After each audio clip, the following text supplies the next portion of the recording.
All right, let's dive in. Today, we're going to peel back the layers on something called pedagogy. You can think of it as the architecture of really great teaching. We're not just going to talk about the flashy tools teachers use, but the core principles that actually make learning stick. The stuff that really matters. And this is a fantastic question to kick things off, right? I mean, we are absolutely surrounded by edtech. New apps, smart boards, fancy platforms. But are those the things that really drive learning? Or is there something deeper, something more fundamental that gives all that tech its actual purpose?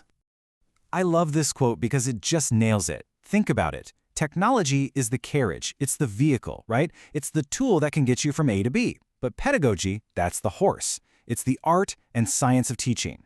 That's what provides the power and, crucially, the direction.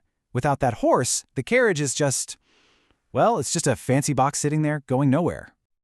Okay, so let's start right there, with that driving force. It's super important to get our heads around the difference between the big, overall plan and the specific little things a teacher does in the moment. And this really comes down to separating strategy from method. So, a teaching strategy. Think of this as the master blueprint. It's the big picture for a lesson, or maybe even an entire course. It's all about answering those huge questions. What are we actually trying to do here, and why is this the best way to get it done? The teaching method, though, that's way more specific. It's like a single tool in the toolbox. If the strategy is the blueprint for the house, the method is the specific hammer or the power drill you use to put up one wall. It's all about the how you're going to do it. And this chart here just lays it all out so clearly. You can see strategy is that macro, big picture science of teaching. It's about the whole learning environment. But the method, that's the micro, specific art of teaching, focusing on how you present stuff. And check out that last row, this is key. A really solid strategy isn't just one thing, it's a combination of lots of different methods working together. So, what's the end goal of all these strategies? Well, the data is pretty telling. A huge majority, we're talking 60%, of modern teaching strategies are all about developing a student's intellectual and creative potential. This isn't about rote memorization anymore. It's about getting students to think critically, to really engage their brains. So when a teacher sits down to draw up that blueprint, what are their options? Well, they're generally picking from one of three main flavors: passive, active, or interactive. And believe me, the choice they make completely changes the game for the student in the classroom. This table breaks down the trade-offs perfectly. Just look at the pros and cons for each. A passive strategy, like a lecture, is super time efficient, but you risk students zoning out. Go with an active one, and motivation shoots up, but you might wander off topic. And the interactive approach, man, it leads to amazing retention, but it can be a real challenge to manage the classroom.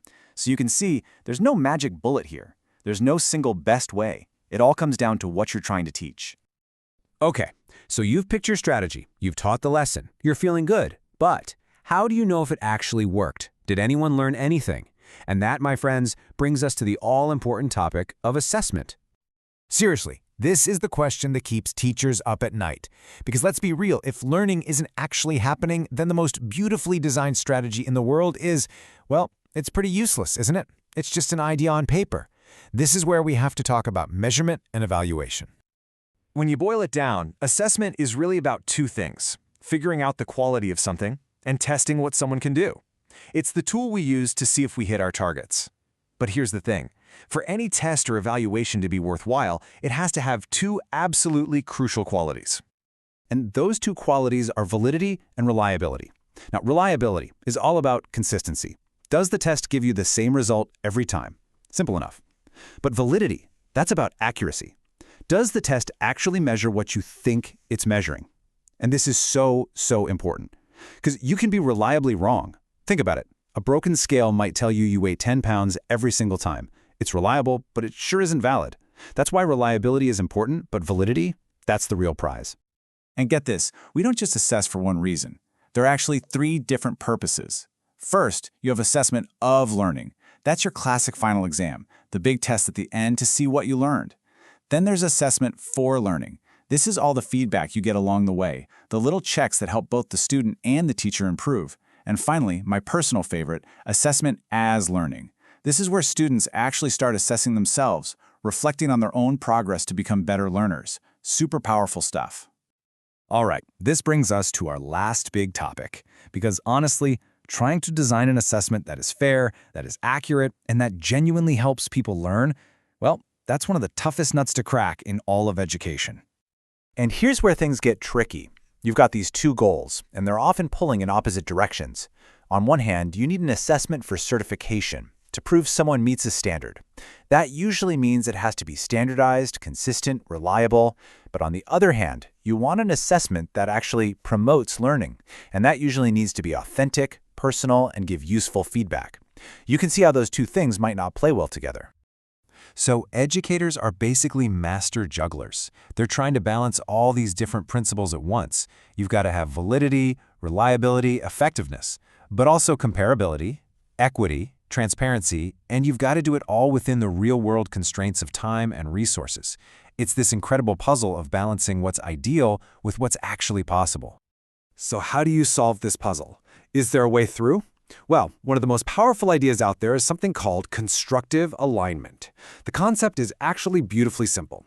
You just make sure that your learning goals, your teaching methods, and your assessments are all perfectly lined up.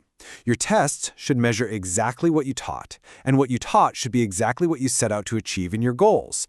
When everything is in sync, that's when the magic happens. And that really brings us full circle to the most important point of all. Because after all this talk of strategies, methods, and assessments, you realize that designing great teaching isn't just a technical checklist. It all comes back to something much more human. It comes back to asking, who am I teaching? What do they really need? And why are we even doing this? That's the real heart of it all.